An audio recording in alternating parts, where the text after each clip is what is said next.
Vlogs. ಎಲ್ಲರೂ ಹೇಗಿದ್ದೀರಾ? ಇವತ್ತು ಸ್ವಲ್ಪ ವೆದರ್ ಎಲ್ಲ ಚಿಲ್ಲಾಗಿದೆ ಅಲ್ವಾ, ಅದಕ್ಕೆ ಸ್ವಲ್ಪ ಕೋಲ್ಡ್ ವೆದರ್ ಇದೆ. ಅದಕ್ಕೆ ನಾನು ಇವತ್ತು ಬಿಸಿ ಬಿಸಿಯಾಗಿ ಏನಾದರೂ ಸ್ನ್ಯಾಕ್ಸ್ ರೆಸಿಪಿ ಮಾಡೋಣ ಅಂದ್ಬಿಟ್ಟು ನುಗ್ಗೆ ಸೊಪ್ಪನ್ನ ಬಳಸ್ಕೊಂಡು ಬೋಂಡಾ ಮಾಡ್ತಿದ್ದೀನಿ. ನೆನ್ನೆ ಊರಿಗೆ ಹೋಗಿದೆ ಅಲ್ವಾ ನಾನು, ಹಾಗೆ ನುಗ್ಗೆ ಸೊಪ್ಪನ್ನ ತೊಗೊಂಡು ಬಂದಿದ್ದೆ ನಮ್ಮಮ್ಮ ಮನೇಲಿ.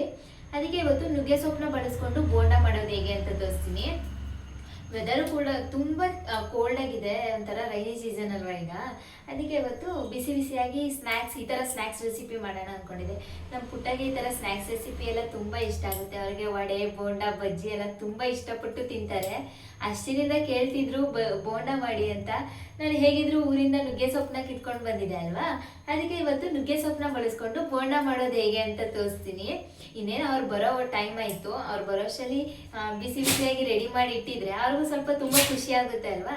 ಅದಕ್ಕೆ ನಾನು ಇವತ್ತು ನುಗ್ಗೆ ಸೊಪ್ಪಿನ ಬೋಂಡ ಮಾಡ್ತಿದ್ದೀನಿ. ಇವತ್ತು ಊಟಕ್ಕೆ ನಾನು ಅಂದರೆ ಆ ಥರ ರೆಸಿಪಿ ಮಾಡೋಂಥದ್ದು ನಾನೇನು ಮಾಡ್ತಿಲ್ಲ. ಸಿಂಪಲಾಗಿ ಗೆಡ್ಡೆಕೋಸು, ಬೀನ್ಸ್ ಎಲ್ಲ ಹಾಕ್ಬಿಟ್ಟು ಉಪ್ಸಾರು ಮಾಡ್ಕೊಬಿಡ್ತಿದ್ದೀನಿ. ಉಪ್ಸಾರು ಮಾಡಿಬಿಟ್ಟು ತರಕಾರಿ ಒಗ್ಗರಣೆ ಮಾಡ್ಕೊತೀನಿ. ಅದಕ್ಕೆ ಇವತ್ತು ಸ್ನ್ಯಾಕ್ಸ್ ರೆಸಿಪಿ ಮಾಡೋಣ ಅಂದ್ಬಿಟ್ಟು ನುಗ್ಗೆ ಸೊಪ್ಪಿನ ಬೋಂಡ ಮಾಡ್ತಿದ್ದೀನಿ. ಸ್ವಲ್ಪ ವೆರೈಟಿ ಆಗಿರುತ್ತೆ, ಆಮೇಲೆ ಏನು ಗೊತ್ತಾ, ಕ್ರಿಸ್ಪಿಯಾಗಿ ತುಂಬ ಚೆನ್ನಾಗಿರುತ್ತೆ. ಆಗಲೇ ನಾನು ರೆಡಿ ಮಾಡಿ ಇಟ್ಕೊಂಡಿದ್ದೀನಿ. ಬನ್ನಿ ಇವಾಗ ಇದಕ್ಕೆ ಏನೇನು ಹಾಕ್ತಿದ್ದೀನಿ ಅಂತ ತೋರಿಸ್ತೀನಿ. ಇವಾಗ ನಾನಿಲ್ಲಿ ಒಂದೆರಡು ದೊಡ್ಡ ಸೈಜ್ ಈರುಳ್ಳಿನ ಕಟ್ ಮಾಡಿ ಇಟ್ಕೊಂಡಿದ್ದೀನಿ. ಮತ್ತು ನುಗ್ಗೆ ಸೊಪ್ಪನ್ನ ಕಟ್ ಮಾಡಿ ಇಟ್ಕೊಂಡಿದ್ದೀನಿ ಸ್ವಲ್ಪ ಚಿಕ್ಕದಾಗಿ. ಅದಾದಮೇಲೆ ಸ್ವಲ್ಪ ಕೊತ್ತಂಬರಿ ಸೊಪ್ಪು, ಆಮೇಲೆ ಸ್ವಲ್ಪ ಕರಿಬೇವಿನ ಸೊಪ್ಪು, ಆಮೇಲೆ ಒಂದು 2 ಮೆಣಸಿನ್ಕಾಯಿನ ಕಟ್ ಮಾಡಿ ಇಟ್ಕೊಂಡಿದ್ದೀನಿ. ನಿಮ್ಗೆ ಏನಾದರೂ ಮೆಣಸಿನ್ಕಾಯಿ ಏನಾದರೂ ಬೇಡ, ಬಾಯಿಗೆ ಸಿಕ್ಬಿಡುತ್ತೆ, ಖಾರ ಹೊಡಿಯುತ್ತೆ ಅಂದರೆ ನೀವು ಮೆಣಸಿನ್ಕಾಯಿನ ಪೌಡ್ರು ಕೂಡ ಬಳಸ್ಕೋಬೋದು. ನಾನು ಸ್ವಲ್ಪ ಅದು ಸ್ವಲ್ಪ ಹಾಕ್ತೀನಿ, ಇದು ಸ್ವಲ್ಪ ಹಾಕ್ತೀನಿ. ಏನು ಗೊತ್ತಾ, ಈ ನುಗ್ಗೆ ಸೊಪ್ಪು ಮತ್ತು ಆಗೆಲ್ಲ ಮಾಮೂಲಿ ಬೋಂಡ ಮಾಡ್ತಿದ್ವಿ, ಆದರೆ ನುಗ್ಗೆ ಸೊಪ್ಪನ್ನ ಸ್ವಲ್ಪ ಕಮ್ಮಿ ಹಾಕೋತಿದ್ವಿ. ನಾನಿಲ್ಲಿ ಈಕ್ವಲ್ ಕ್ವಾಂಟಿಟಿಲಿ ಹಾಕೋತಿದ್ದೀನಿ ನುಗ್ಗೆ ಸೊಪ್ಪನ್ನ. ಅದಕ್ಕೆ ನಾನು ನುಗ್ಗೆ ಸೊಪ್ಪಿನ ಬೋಂಡ ಅಂತ ಹೇಳ್ತಿದ್ದೀನಿ ಇದನ್ನ. ಇವಾಗ ಎಲ್ಲನೂ ಒಂದು ಬೌಲ್ಗೆ ಹಾಕೋತಿದ್ದೀನಿ. ಈರುಳ್ಳಿ, ಕರಿಬೇವಿನ ಸೊಪ್ಪು, ನುಗ್ಗೆ ಸೊಪ್ಪು, ಕೊತ್ತಂಬರಿ ಸೊಪ್ಪು, ಮೆಣಸಿನ್ಕಾಯಿನ ಹಾಕ್ಕೊಂಡು ಒಂದು ಸತಿ ಹಾಗೆ ಮಿಕ್ಸ್ ಮಾಡ್ಕೋತೀನಿ. ಇವಾಗ ರುಚಿಗೆ ತಕ್ಕಷ್ಟು ಉಪ್ಪನ್ನು ಸೇರಿಸಿ, ಅದಾದಮೇಲೆ ಸ್ವಲ್ಪ ಜೀರಿಗೆನೂ ಕೂಡ ಹಾಕೋತಿದ್ದೀನಿ. ಜೀರಿಗೆ ಹಾಕಿದ್ರೇ ತುಂಬ ಚೆನ್ನಾಗಿರುತ್ತೆ ಟೇಸ್ಟು, ಸ್ವಲ್ಪ ಡೈಜೆಷನು ಬೇಗ ಆಗಿಬಿಡುತ್ತೆ ಅಂದ್ಬಿಟ್ಟು ಜೀರಿಗೆ ಹಾಕ್ಕೊಂಡು ಹಾಗೆ ಮಿಕ್ಸ್ ಮಾಡ್ಕೊತಿದ್ದೀನಿ. ಕಡಲೆ ಹಿಟ್ಟು ಹಾಕೋದಕ್ಕಿಂತ ಮುಂಚೆ ಹಾಗೆ ಒಂದು ಸತಿ ಮಿಕ್ಸ್ ಮಾಡ್ಕೊಂಡು ಕಡಲೆ ಹಿಟ್ಟು ಹಾಕಿದ್ರೆ ತುಂಬ ಚೆನ್ನಾಗಿ ಮಿಕ್ಸ್ ಆಗುತ್ತೆ. ಇವಾಗ ನೋಡಿ, ಈರುಳ್ಳಿ ಎಲ್ಲ ಸ್ವಲ್ಪ ಚೆನ್ನಾಗಿ ಗಟ್ಟಿಯಾಗಿ ಮಿಕ್ಸ್ ಮಾಡ್ಕೊಳ್ಳಿ. ಇವಾಗ ಕಡಲೆ ಹಿಟ್ಟನ್ನ ಸೇರಿಸ್ಕೊಳ್ಳಿ. ಅಂದರೆ ನಿಮ್ಗೆ ನೋಡಿ ಕನ್ಸಿಸ್ಟೆನ್ಸಿ ಗೊತ್ತಾಗುತ್ತೆ. ಸ್ವಲ್ಪ ಸೊಪ್ಪೆಲ್ಲ ಜಾಸ್ತಿ ಕಾಣಬಾರ್ದು, ಅಷ್ಟನ್ನು ಕಡಲೆ ಹಿಟ್ಟನ್ನ ಹಾಕ್ಕೊಂಡು ನಾನು ಇವಾಗ ಇಲ್ಲಿ 2 ಈರುಳ್ಳಿಗೆ 1 ಬೌಲಷ್ಟು ಹಾಕೋತಿದ್ದೀನಿ ಕಡಲೆ ಹಿಟ್ಟು. ಒಂದೂವರೆ ಬೌಲಷ್ಟೇ ಹಾಕೋತಿದ್ದೀನಿ. ಇವಾಗ ಕಡಲೆ ಹಿಟ್ಟನ್ನೆಲ್ಲ ಹಾಕಿದಾದಮೇಲೆ ಸ್ವಲ್ಪನೇ ನೀರನ್ನ ಸೇರಿಸಿ ಕಲಿಸ್ಕೊಳ್ಳಿ. ಅಂದರೆ ಸ್ವಲ್ಪ ಜಾಸ್ತಿ ಗಂಟು ಆಗಬಾರ್ದು, ನೀಟಾಗಿ ಕಲಿಸ್ಕೊಳ್ಳಿ. ಸ್ವಲ್ಪ ಗಟ್ಟಿಯಾಗಿ ಕಲಿಸ್ಕೊಳ್ಳಿ, ಆವಾಗ ಚೆನ್ನಾಗಿ ಬರುತ್ತೆ. ಅಂದರೆ ಫಸ್ಟೇ ನೀರನ್ನ ಹಾಕೋಬಿಡಬೇಡಿ, ಸ್ವಲ್ಪ ನೀರನ್ನ ಹಾಕ್ಕೊಂಡು ನೀಟಾಗಿ ಕಲಿಸ್ಕೊಳ್ಳಿ. ಇವಾಗ ಇದ್ರ ಜೊತೆಗೆ ಸ್ವಲ್ಪ ಚಿಲ್ಲಿ ಪೌಡ್ರನ್ನು ಕೂಡ ಆ್ಯಡ್ ಮಾಡ್ಕೊಳ್ಳಿ, ಅಂದರೆ ಅಚ್ಚ ಖಾರದ ಪುಡಿನ. ನೀವು ಬೇಕು ಅಂದರೆ ಹಾಕ್ಕೊಳ್ಳಿ, ಇಲ್ಲಾಂದರೆ ಮೆಣಸಿನ್ಕಾಯಿ ಹಾಕಿದ್ರೆ ಇದೇನು ಆಪ್ಷನಲ್ಲು. ಮೆಣಸಿನ್ಕಾಯಿ ಹಾಕಿಲ್ಲ ಅಂದರೆ ಪೌಡ್ರನ್ನ ಹಾಕ್ಕೊಳ್ಳಿ. ನಾನು ಎರಡನ್ನೂ ಸ್ವಲ್ಪ ಹಾಕಿದ್ದೀನಿ. ಇವಾಗ ನೋಡಿ ನಾನು ಯಾವ ರೀತಿ ಕಲಿಸ್ಕೊಂಡಿದ್ದೀನಿ ಅಂದರೆ, ಈ ಕಡೆ ತೀರ ತೆಳುವಾಗೂ ಇಲ್ಲ, ಈ ಕಡೆ ತೀರ ಗಟ್ಟಿಯಾಗೂ ಇಲ್ಲ, ಮೀಡಿಯಮ್ ಕನ್ಸಿಸ್ಟೆನ್ಸಿನಲ್ಲಿ ನಾನು ಕಲಿಸ್ಕೊಂಡಿದ್ದೀನಿ. ಆಗ ಎಣ್ಣೆಗೆ ಬಿಡೋಕ್ಕೂ ತುಂಬ ಚೆನ್ನಾಗಿರುತ್ತೆ. ನೋಡಿ ನಾನು ಕಲಿಸ್ಕೊಂಡಿದ್ದೀನಿ ನೋಡಿ, ಆ ಥರ ಕಲಿಸ್ಕೊಳ್ಳಿ. ಅಂದರೆ ಸ್ವಲ್ಪ ಗಟ್ಟಿಯಾಗಿ ಕಲಿಸ್ಕೊಬಿಟ್ರೆ ಜಾಸ್ತಿ ಬೋಂಡ ಗಟ್ಟಿಯಾಗಿಬಿಡುತ್ತೆ. ಆಮೇಲೆ ಇನ್ನೊಂದು ಏನಂದರೆ, ನೀವು ಬೇಕಾದ್ರೆ ಇದಕ್ಕೆ ಸೋಡಾ ಕೂಡ ಆ್ಯಡ್ ಮಾಡ್ಕೋಬೋದು. ನಾನಿಲ್ಲಿ ಸೋಡಾ ಏನೂ ಆ್ಯಡ್ ಮಾಡ್ಕೊಂಡಿಲ್ಲ. ನಮ್ಮ ಮನೇಲಿ ಸ್ವಲ್ಪ ಸೋಡಾ ಎಲ್ಲ ಹಾಕೋರು ಇಷ್ಟ ಆಗೋಲ್ಲ ನಾವು ಪುಟ್ಟಾಗೆ. ನಾನೇ ಹಂಗೂ ಸೋಡಾ ಹಾಕ್ತೀನಿ ಅಂದೆ, ಅವರೇ ಹಾಕಿಸ್ಕೊಡ್ಲಿಲ್ಲ.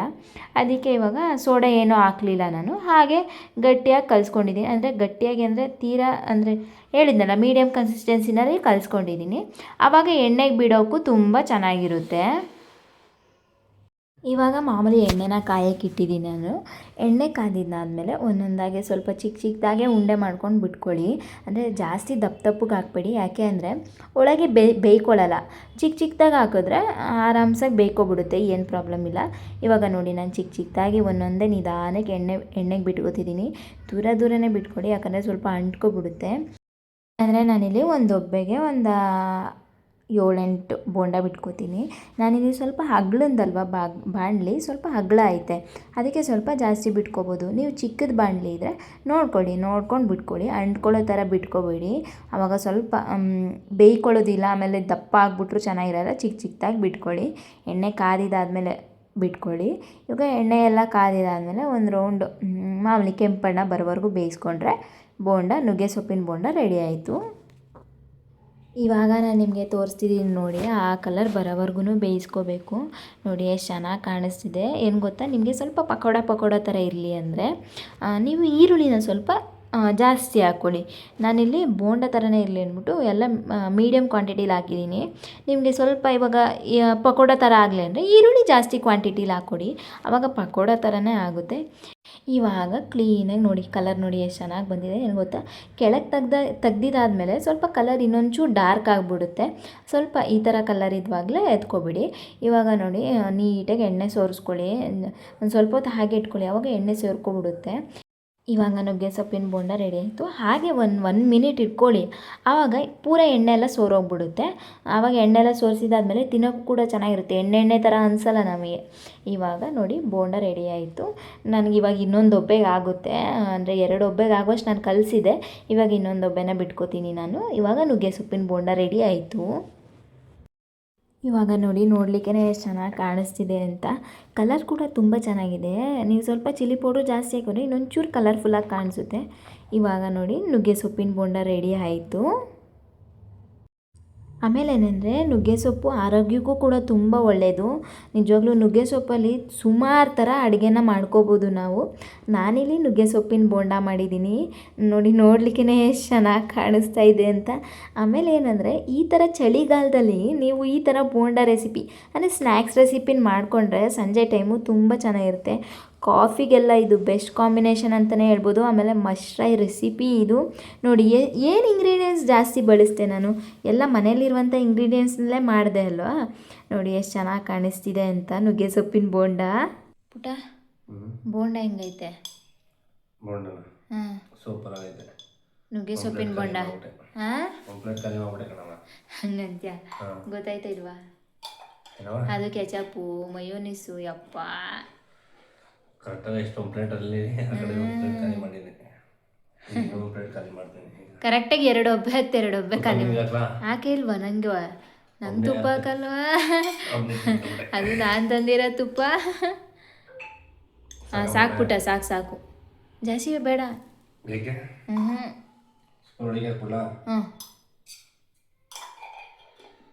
ಅಮ್ಮ ಮಾಡಿರೋ ತುಪ್ಪ. ಹೌದಾ? ನೀನು ಪಾಪ ಇದು ನೀನು ತುಪ್ಪ ತಿಂದು ಎಷ್ಟು ದಿನ ಆಯಿತು? ಸುಮಾರು ತಿಂಗಳಾಯ್ತಲ್ವಾ? ಅದಕ್ಕೆ ಫಸ್ಟು ಯಾವ್ದು ಹೆಂಗಾರು ಇರಲಿ ಫಸ್ಟು ತುಪ್ಪ ತರೋಣ ಅಂದ್ಕೊಂಡು, ಇದು ಹಳೆ ತುಪ್ಪ ಪಾಪ, ಇನ್ನೊಂದು ಹೊಸ ತುಪ್ಪ ಐತೆ, ಅದು ತೋರಿಸ್ತೀನಿ ಬಿಡ ಆಮೇಲಿಂದ. ಕಿಚಪ್ ಚೆನ್ನಾಗಿತ್ತು ಪಾಪ, ಕಲರ್ಫುಲ್ ಆಗಿ ಈ ಮಸ್ತ್ ತಗೊಂಡು ಅಂಗಡಿ ಹೊಸ ಕಿಚಪ್ ಹಾಕಿ ಮಸ್ತ್ ಕಾಣಿಸ್ತಾ.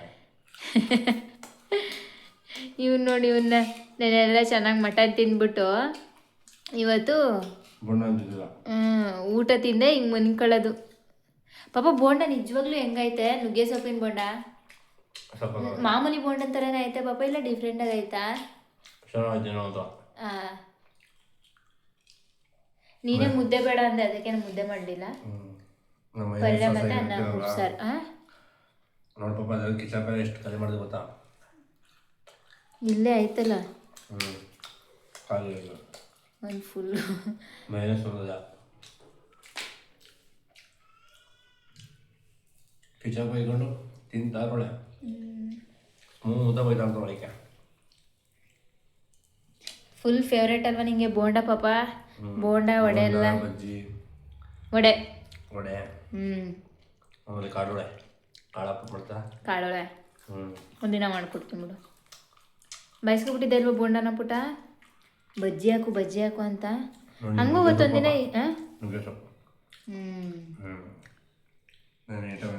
ನೀಟೇ ಬಂದೈತೆ, ಚೆನ್ನಾಗೈತೆ. ಅರೆ ಮೆಣಸಿನ್ಕಾಯಿ ಸಿಕ್ಬಿಡ್ತದೆ, ಹುಷಾರಾಗಿ ಊಟ ನೋಡ್ಕೊ ತಿನ್ಬೇಕು. ಅದಕ್ಕೆ ಮೆಣಸಿನ್ಕಾಯಿನ ಹಾಕಲ್ಲ ಕೆಲವರು, ಚಿಲ್ಲಿ ಪೌಡ್ರ್ ಹಾಕ್ಬಿಡ್ತಾರೆ. ಆದರೆ ಪುಟ್ಟ ಅರೆ ಮೆಣಸಿನ್ಕಾಯಿ ಹಾಕಿದ್ರೆ ಸ್ವಲ್ಪ ಖಾರವಾಗಿ ಇನ್ನೂ ಚೆನ್ನಾಗಿರ್ತದೆ ತಾನೇ ಈ ಚಳಿ ವೆದರಿಗೆ. ಮೆಣಸಿನ್ಕಾಯಿ ಟೇಸ್ಟು ಚೆನ್ನಾಗಿತ್ತು ಹಾಗಾದ್ರೆ. ಮಸ್ತ್ ಮಲೇಕ ಸಾಕಾಯ್ತಲ್ವಾ? ಮೈನಸು ಕೆಚಪ್ಪು ಎಷ್ಟು ಖಾಲಿ ಮಾಡಿದ್ವು ಇಲ್ಲಿ ಪಡ. ಫುಲ್ ಮಟನ್ ತಿಂದ್ಬಿಟ್ಟು ಸುಸ್ತು ನೆನ್ನೆ. ಸೋಡಾ ಹಾಕ್ತಾ ಇದ್ರೆ ಸಾಫ್ಟ್ ಆಗೈತೆ ಅಲ್ಲ. ಸೋಡಾ ಹಾಕ್ಬಾರ್ದು ಅದಕ್ಕೆ. ಚೆನ್ನಾಗಿತ್ತು ತಾನೆ. ನಾ ಅದಕ್ಕೆ ಅಷ್ಟು ಖಾಲಿ ಮಾಡಿದ್ದು.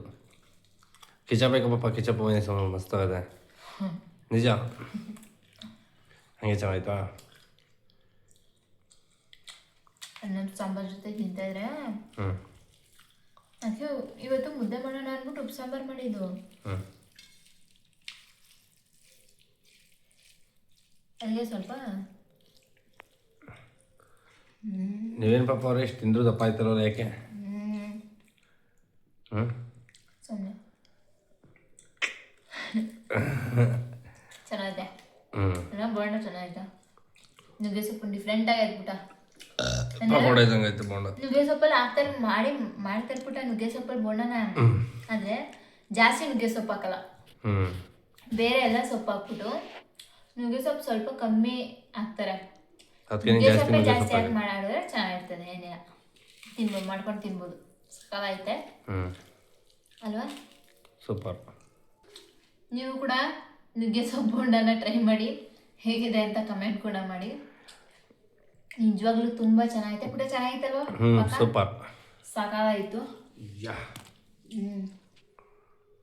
ನೀವು ಕೂಡ ಬೋಂಡ ರೆಸಿಪಿನ ಟ್ರೈ ಮಾಡಿ.